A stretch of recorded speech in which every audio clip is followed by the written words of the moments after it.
I think that people go after the wrong thing when they complain about rules lawyers in tabletop RPGs, which are usually defined as stick-in-the-mud types who know the rules too well and ruin everyone's fun by quoting the book.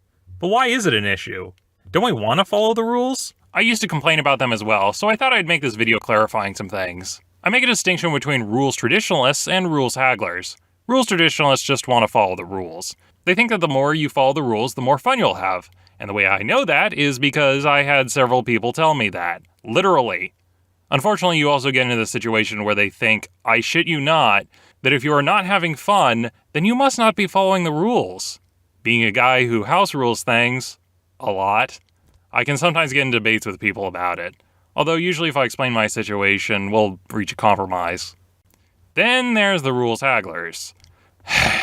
These people. I think that the major distinction is that the rules traditionalist is just trying to maximize everyone's fun, while the rules hagglers are trying to get something out of the system, so they will argue and argue and argue in order to get it. One time, we had this monk who was tied up, bound and gagged.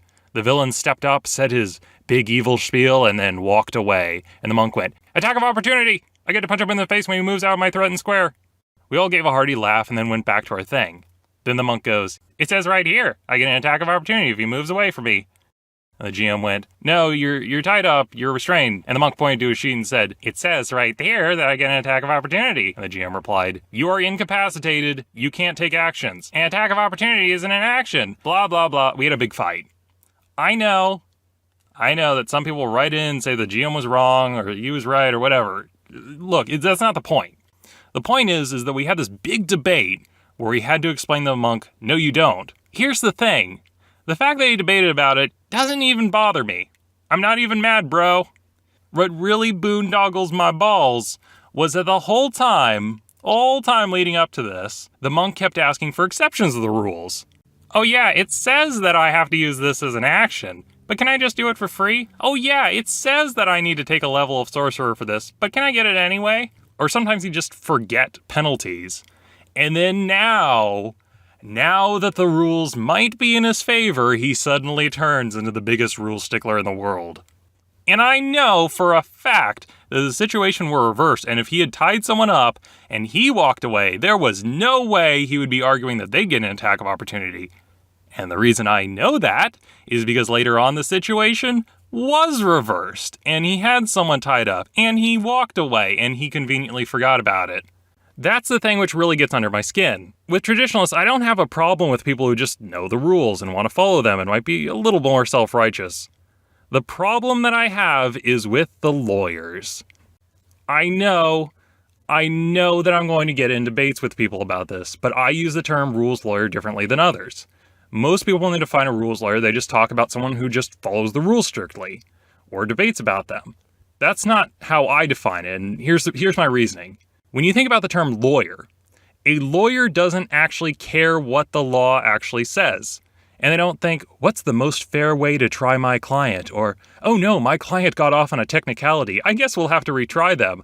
All they care about is getting their client off and getting paid, which is why they'll debate endlessly and never give an inch. And that's the problem I have. The problem that I have with the rules lawyers is that they don't fucking follow the rules. But once again, most people define rule lawyers differently than I do, so I try not to use that term, and I'm not going to correct anyone on that. Usually with rules traditionalists, I'll get into debate and it'll end fairly quickly. But when debating with a lawyer, they will argue and argue and argue and argue because they have a stake on the table and they're trying to get that. I often get lumped in with hagglers because I like to make changes to the game. I can definitely see where they're coming from. I've known a lot of people who've gotten screwed over by house rules and sudden changes to the system, so much so that I can see a sudden vein sprouting up and getting a twitch in their eye when they say, "I just want to make a few changes, that'll be fine, right?" However, I think that there are useful ways to house rule the system that benefit everyone. Tell your players up front how you're changing things. This should not be a surprise later in the game, like, "Oh, I don't have magic in my world," just after someone makes a wizard.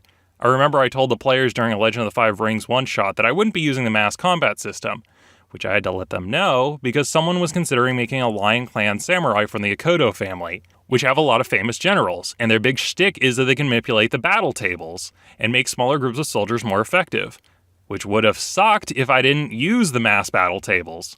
or one of the GM's house-ruled combat, so the attackers always go first. And since we kept getting jumped by the enemies, we never got to roll. And I really would have liked to know that before I made my warlord who gives his allies +5 bonus to initiative when they're nearby. What you definitely should not do, and what players hate, are the spontaneous house rules. Usually when people play, the GMs rely on collective knowledge of all the players at the table, rather than just them knowing everything. They normally have one smart friend who taught them and who knows the rules inside and out. And if you say, "Hey, what are you going on about? Unlike everyone else, I actually studied the whole book." Congratulations, you're that one smart friend everyone keeps talking about. How does it feel being a celebrity? Where everyone gets into trouble are the spell rules, and most importantly, the skill rules. With spell rules, everyone I've ever met forgets some important word or line of text. I've played in games where the GM and players have played since 3.5 first came out, and they still made mistakes running it. And I've done it too. I've used the spell Flaming Sphere like 4 times, and every single time I've done it, I've cast the spell wrong. I've got a bunch of balls I've got to juggle. Without practice, at least one of them is going to end up on the floor. With skill rules, I don't know a single person who uses all the skill rules in Pathfinder in the book to completion. If you were able to use all those rules, then you're a greater man than I am. They're mostly used, in my experience, to settle disputes. Pop quiz! Da-na-na-na-na-na-na-na. How long does it take to put on a disguise? 1d3 times 10 minutes. How long does it take to disable an extreme difficulty device? 2d4 rounds.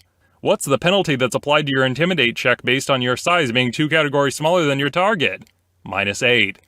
What's the check DC to climb up any wall, which is classified as an incline greater than 6 degrees, including the ceiling, at 1/4 the character's normal speed, with adequate handholds and footholds that are either natural or artificial, such as very rough natural rock, surface of a tree, or unknotted rope, or pulling yourself up when dangling by your hands at a location, such as climbing a chimney, or that is either artificial or natural, or other location where you brace yourself against 2 opposite walls?